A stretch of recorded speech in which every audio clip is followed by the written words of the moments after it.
Tonight, we're introducing you to a prison puppy program led by America's VetDogs. So, aren't they cute? I talked with the manager of the program yesterday on their need for puppy raisers and how you can help.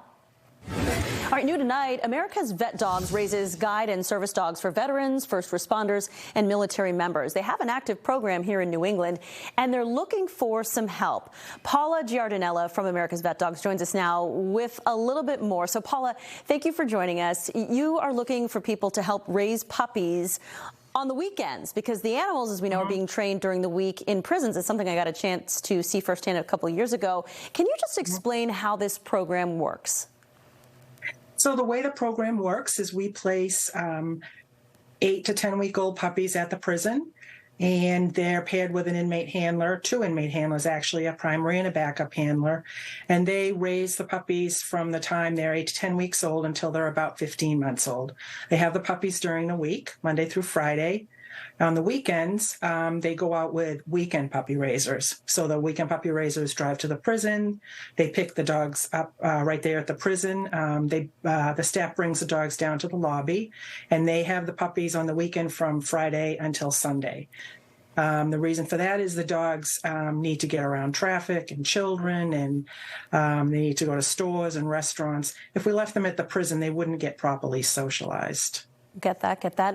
What is the commitment for someone? You're looking for these weekend raisers. You'd like to get some more people on board. So what is that commitment like? How long should you prepare for? I know it's just weekends, but how many months? And then if you're a weekend raiser, are you required to take the animals anywhere specific? Do any specific training techniques with them?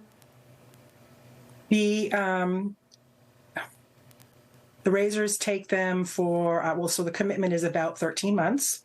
So if they start with a 10-week-old puppy, usually they'll have the puppy until it's about 15 months old.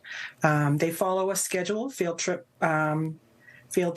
They get a puppy raiser manual that they follow. And we also meet with the puppy raisers twice a month to give them training out in the community. Does the puppy raiser have to live in a certain area? I know you're obviously working at specific prisons, so does this person need to be sort of in a certain radius? Ideally, we'd like the puppy raisers to be within about a 30-mile radius of the prison. So we're looking for puppy raisers at MCI Shirley right now. So the raisers, typically live anywhere from Worcester to Acton to southern New Hampshire. The drive to and from the prison twice a weekend gets to be a lot if they live much further out than that. So a 30-mile radius is really ideal.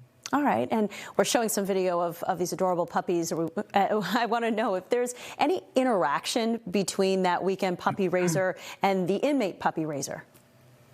Normally, there isn't any interaction. We do have a minimum security prison in Norfolk where the puppy raisers will get to meet the inmate handlers. The inmates actually walk the puppies out to the lobby to meet the weekend raisers. But at the minimum security prisons like MCI Shirley, the puppy raisers won't ever get to meet the inmate handlers.